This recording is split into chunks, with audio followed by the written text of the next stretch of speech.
Atlanta, you know, there's a difference in like APS schools, Fulton County schools, Gwinnett County schools. The cat, to me, this just sound like an APS school nigga. Talk about a nigga that went to Fulton County schools. Like, if I could just sum it up, it's like Gunna is from College Park. He is from Shady Park. That's why he's saying he only knew 3 people in the indictment, because Gunna's not from his hood. Gunna's from my hood, right? He goes and hangs with him. Gunna's smart. He a hustler. He gonna do what he got to do. Nietzsche wasn't with that carrying bag shit. Gunna was, literally, because when Troop put them there, it was really Nietzsche who they was pushing. Right. Gunna was the little one. He was the young one, but he was the one that was always smiling, hustling, whatever. So, and another thing I got to just challenge Thug on is that Thug didn't blow Gunna up. He signed him. Gunna was blown up by a company called Streamcut. If you're in Atlanta, you know. So what happened was Gunna had a manager named Carla at the time who took him to Streamcut. They gave him some money and they pushed him. And then it started working, and then they gave him some more money and they pushed him more, and they thought he was signed to them. So now when Gunna has all this big-ass bin award going, he wants $20 million. Niggas like, hey, nigga, you signed to YSL. You're going to be at 300 no matter what you say. So that's why Gunna had to sign to 300, even though 300. That's why it happened that way. He got himself hot, but Thug did bomb the car, put him in position. But to me, this is just some y'all from different hood shit. Like, I'm telling you right now, I'll go to jail for the rest of my life for my kids. I'll go to jail the rest of my life for my brother. I don't know if I'm going to jail the rest of my life for every nigga I know, right? Just because we say we rocking the same flag, I just don't know if I'm doing that. So I just want your thoughts. Jail food is gross. You got the mic right here. I mean, it's rough, man, because it's like, you know, man, it be like neighborhood shit. You know what I mean? That's Atlanta. And a lot of times, you don't know, a lot of them didn't know they was going to be as big as they was when they first started. But I just think at the end of the day, man, it's like, it got to come with a level of maturity.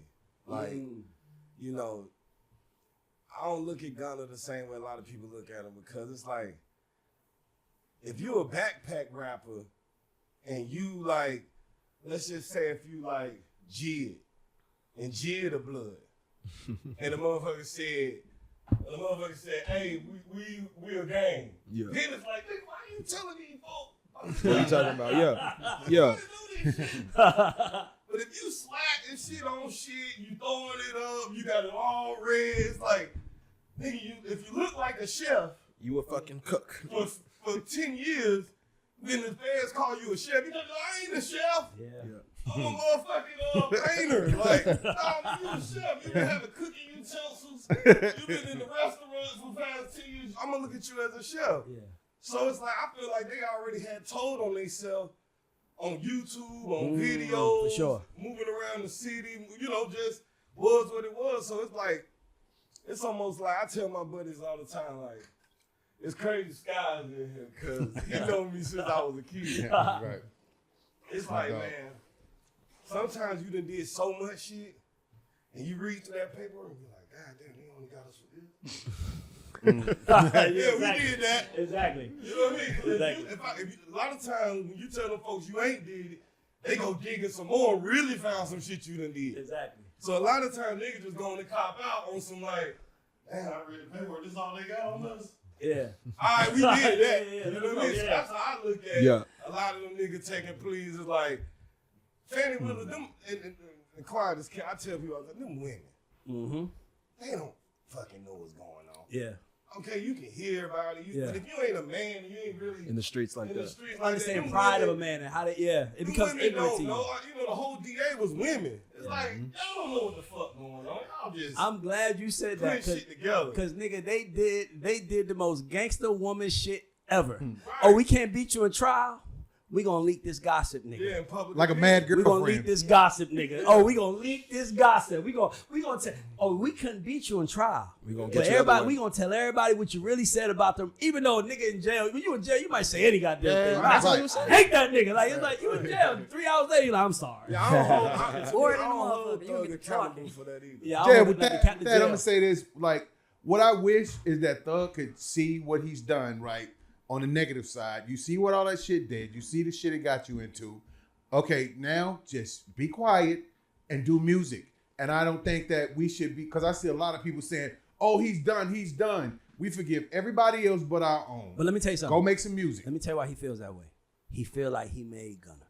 He probably took took miles. He probably took shit from niggas around him. Because you gotta also remember, Gunna is not from their hood, and he's the second biggest artist on the label.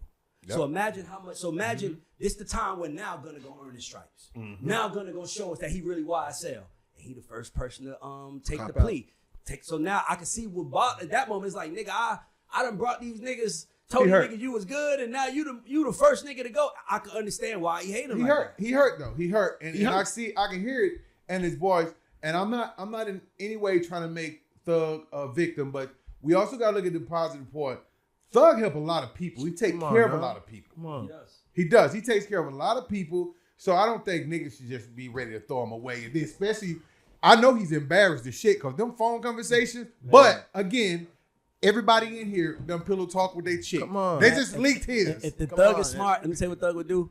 Every video that dropped, because listen, hold on. I was about to say, my partner called me and told me something funny. Scott, can you tell us what you know about what's happening right now? Do you have a little bit of intel? Yeah. There's 371 more hours of phone conversations. Hold on, say that shit one more time. It's 371 more hours of Young Thug phone conversation. We gonna hear some more shit. I think they about to drop that. They about to drop an interview like mixtapes, like every day for the next year and a half, to the point where it's like, if I'm Thug, I got a podcast now. I'm going live every day. I'm gonna go live at 9:00 to answer what they said about me today.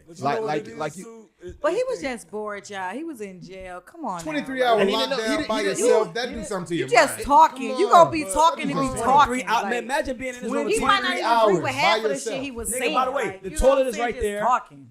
It stink. The bed is right there. 23. Nigga, I'll probably be pissed off too when I get home. Just mad at the world, like, you know what I'm saying? Me personally, I ain't holding that against him. I feel I don't hold against him. He was just talking. But when you feel like, when you treat yourself with that nigga, let me tell you something. When that nigga said we do life in prison, whoop the fuck he do, he meant that. He meant that shit. He did. It's really like, that's why he's a real nigga. That's what I think bothers him. That's why like he's a real street nigga willing to go to jail forever, and now he got off, and now he got you gotta remember. Imagine somebody just walking up to John Gotti saying, snitch. Like what? Like Thug is like, nobody fucked with Thug in Atlanta now. He's just walking down the streets in LA and they like, bitch ass snitch. That shit I think is really torturing him, because he like, I really would kill this nigga. I would really kill him. I feel like that really humble him right now. This is God humbling him, if you ask me. I feel like, honestly, this interview saved Thug's career. I feel like this interview with Big Bank saved his career because it made him, it humanized him. It made him look real. Like y'all said, it showed that, damn, bro. He really said, I didn't know if I was going to beat this case, nigga. These niggas signed paper that could have got me locked in there for life. And made you see that, damn, even though he's a gangster, he really had that inner soft side to him. And I feel like we needed to see that. So I don't hold shit against Thug now. I don't hold none of this. And none of the phone conversations, Mariah, all that. I want to hear music now. You know, I'm being honest with you, Thug, to me, came out better on his interview. Absolutely. You know why? He did it with a black podcaster in his city. That's the most Atlanta shit he did. See, while everybody be talking that Atlanta shit, these niggas be getting out of jail and giving their exclusive to the Billboard. Nigga, he gave it to Bank. Nigga, I hit Bank. I said, nigga, this gonna change your life. This one gonna change your life. I'm sad he didn't go to Bobby. Who's Bobby? Who's Bobby? Oh. Bobby out there. I knew the shot was coming. I knew who was gonna say. I knew it was coming.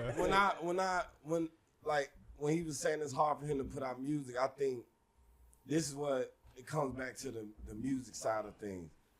Hey, help us see that. You're an artist. When your street cred usurps your music ability, and your street cred take that type of hit, it's like he feel like, shit, like, I can't make no music. How do I make music? When music should have been your major and your street should have been your minor. You made the streets your major and made music your minor. That's real. Wow, that's the realest. That's the best way I've heard it. Yeah. That's what Bank was saying. Bank was like, you came out on some shit, nigga. Like, you came out angry and but you know, like, so I've never sat in the cell for 23 hours and out for one, and I got to take care of everything in 1 hour. Come on, man. We've been sitting. I've been sitting in this seat for an hour, nigga. I feel like I'm just getting started with my day. Piss off everybody. And you see what I'm trying to say? Like, imagine that. So I'm gonna give him credit. I'm gonna give him grace for that. But like the fact that he did it with Bank, that's the most Atlanta thing he's ever done. Yeah. That nigga he went and put a podcaster in position. Shout out to Bank. We can go to the next subject. He couldn't cap Bank. Hold on. No. We got CyHi. Wow. This is like CyHi class. Right. So they said, who is the better lyrical MC? Eminem, Jay-Z, or Kendrick Lamar? Eminem. Why you say that? Okay. I mean, if you going, That's why I knew he was gonna say it. I'm like, okay, I'm Even though gonna he's say awesome, but no. my most influential and who raised me and gave you like those Jews to live life with, it was Jay-Z. exactly. Okay. Right? But technically, That's why I asked you a technical question. That's why I was like, Eminem is better. Now, y'all only know the Eminem from 2010 and beyond. If y'all don't know how old y'all are. I know. But if you know Eminem from 1999 yes, to 2007, yeah. boy, I ain't gonna lie. That nigga's incredible. And when he asked the question lyrical, I was like, lyrical. I think that is M's one superpower over Hov.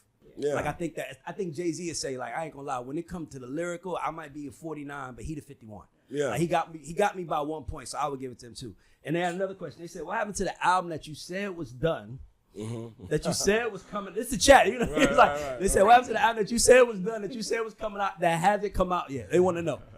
Well, you know, I just got to the end of it, so we wrapping it up now. We're doing the mix and mastering phase, but I wanted to make something so special, like, you know, I wanted to turn myself like from like this consistent artist that put out music every year to like a boutique artist or like, you know, someone that gives you this great project that you can live with beyond the test of time. You know what I'm saying? A lot of times I feel like artists just throw stuff out and clog up the algorithm just cause, you know, Just put it out. yeah, just putting it out, just hustling the game. I ain't want to do that. I wanted to be able to put out the quality music that I wanted to put out. And unfortunately, I'm from Atlanta, right? Yeah. So a lot of times the kind of music I want to do, ain't a lot of producers, writers, instrumentalists that is even interested in doing it.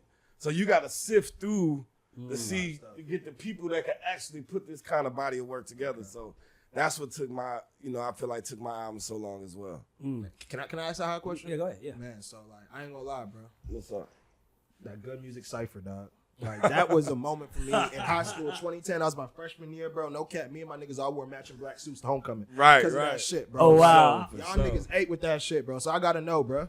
Who had the best verse outside of yourself on the Me. Good Music Cypher? I said outside of yourself, Jason. Good. I already knew that. I will say, I did like Sean verse on there. Yeah. I think Detroit Sean did- Angel even got Now, Red can Wings. I ask you a question, man? I'm gonna ask you some questions because What's up? I know I've been knowing CyHi since he was in a group.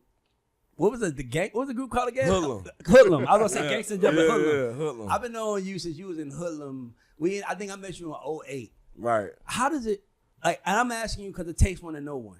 Like you are great, Facts. Legend. and I feel like everybody who knows calls you a great. But the masses don't know. How does that make you feel? That's interesting. Cause you gotta remember, you're in the room with the greatest of MCs, and they're like, you the one. Right. Right? So it's like we're walking out as like basically as like a crew, but they don't know how great I really am. Right. He did say, if God had an iPod, I'd be on his playlist. He did say that. I'm trying to He say did like, say bro, that. you fire. Like You know, it's crazy. Like I was saying, when I seen Sky when I walked in, it was interesting. But to be all the way honest with you, bro, like by the time like I got to like Ye, I had slick giving up on rap. Really?